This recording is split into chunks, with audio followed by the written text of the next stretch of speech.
Tonight we talk about the recruiting efforts that are still going on at EBR schools. Eugene Collins is in the house, but we'll begin with our district attorney. Roll it, Kyle.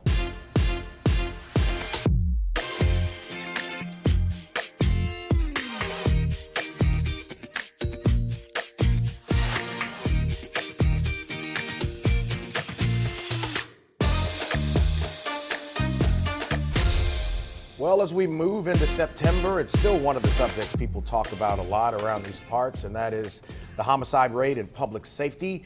We'll start the show tonight with District Attorney Hillar Moore from the 19th JDC.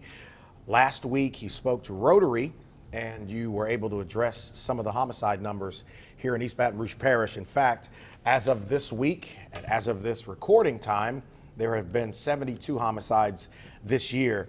There were 114 last year. Did you know that since 2008, there have been over 1,400 murders here in East Baton Rouge Parish? Homicides are down by about 20% across the parish right now, which is good news. Yep. But any one is still one too many. Yeah, we had one really bad month, and that month was this year, sorry. That month was May, which was somewhat unusual. 16 in May. And then if you look 2 years before in January, we had 17, which is just outrageous. But our numbers have been going down since the COVID years, which is what you want to see. But more importantly, the number that's the telltale basis for all of this is shots fired and non-fatal shootings. Those are significantly down, around 25%. So on the positive side, homicides are down about 20% as we speak. Non-fatal shootings are down. And during the summer, I had this conversation with someone a couple of days ago. The summer was down a lot, and were we able to keep domestics down or eliminated, we would have had one of the safest summers in the history of this parish, right? Yeah, so in the peak of the COVID year in 2021, we had 36 domestic violence homicides. The next year, 2022, we had 24. Yeah. This year we're at 8. Yeah. So that number is significantly going down, which really impacts the bottom line here.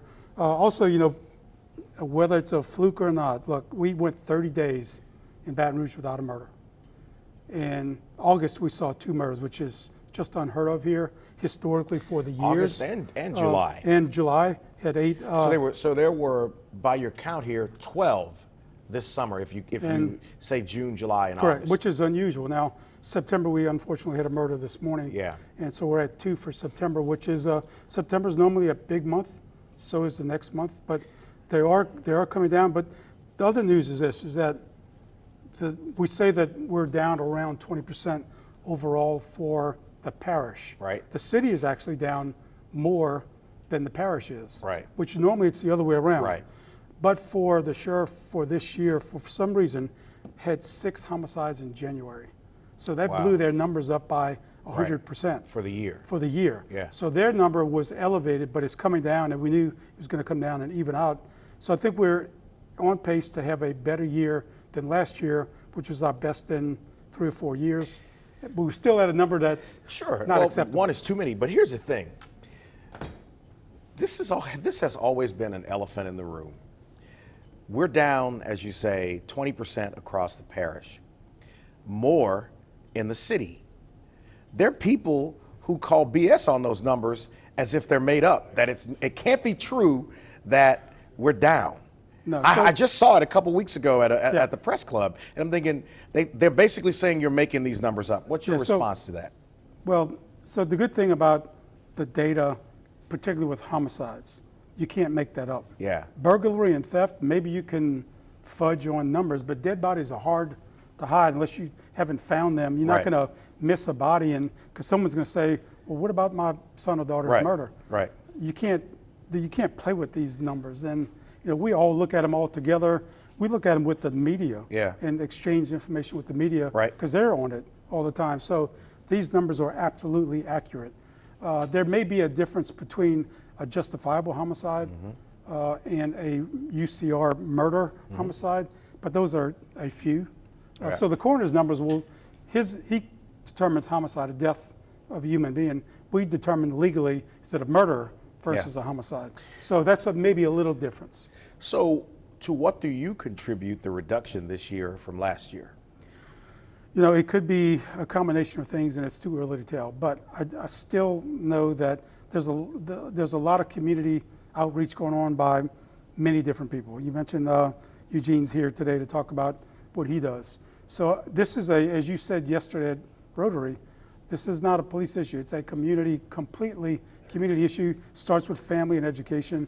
But there's a lot of hard work going on that no one ever sees, and sometimes do not want to recognize or credit folks that are really doing the hard work. I'm not sure Rotary's going to ask me back after what I think they will. So we're going to do another segment with our district attorney talking about these numbers, and we'll get into what's happening with overdoses here in our parish. And as he referenced, Eugene Collins is going to be here to talk a little bit about this as well.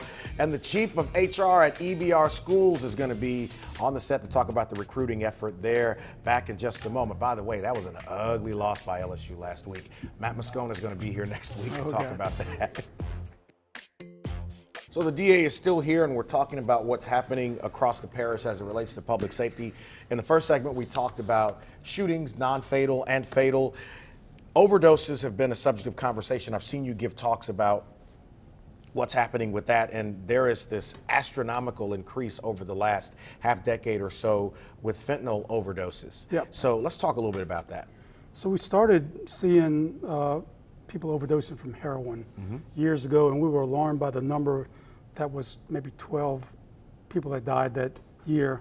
And, you know, the legislature took a look at what we were doing. Crime Lab was getting kind of backed up. And then fentanyl hit. Fentanyl hit the United States in earnest around 2016. Okay. But it really didn't show up heavily in Baton Rouge until 2019. Right. And then from that point on, then with COVID, it just skyrocketed to where we just talked about the murder numbers where we're at 72. And our worst year ever has been 150, right, which is a terrible year. Right. But we now are averaging 300 and plus fentanyl overdose deaths a year. Say that one more time. 300? We're tripling the deaths by fentanyl compared to homicides. So based upon your data, the overdose rate back in 2015 was around 20%, right? Yep. As of last year, it's up around 70%. Yes, and it affects different people in different ways, and we've seen the rise and the decrease in certain demographics of what we're looking at. Well, let's talk about that, because you have a breakdown of where the increase is happening right now, specifically among young, old, white, and black. Talk about that. So generally overall, it appears as if the black overdose rate is increasing and the white overdose rate is decreasing. At the beginning of this all, it was heavily populated with white males. Yeah. But now the fatal overdoses are fairly even for white and black males, 26 to 39. Yeah. They make up the overwhelming majority of those that die. But the alarming, I think, numbers are those where we're showing the largest increases is white female, 18 to 25. They've increased by 400% in a year. 400%. And black females the same age have increased by 200%. Well, what's that about? It's hard to tell.